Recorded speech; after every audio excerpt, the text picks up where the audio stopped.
Türkiye'nin dört bir yanından Muğla'ya gelen oryantiling sporcuları Türkiye Şampiyonası ödül töreninde büyük bir gurur yaşadı. Zorlu parkurlarda kıyasıya mücadele eden sporcular aylar süren emeklerinin karşılığını madalyalarla aldı. Şampiyonanın ödül töreninde dereceye giren sporculara madalyaları Muğla Valisi İdris Akbıyık tarafından takdim edildi.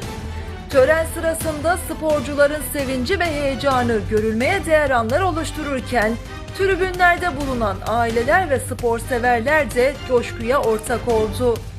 Muğla'da sporun birleştirici gücünün bir kez daha hissedildiği organizasyon hem genç sporcuların motivasyonunu artırdı hem de kentin sportif faaliyetlerdeki önemini bir kez daha ortaya koydu.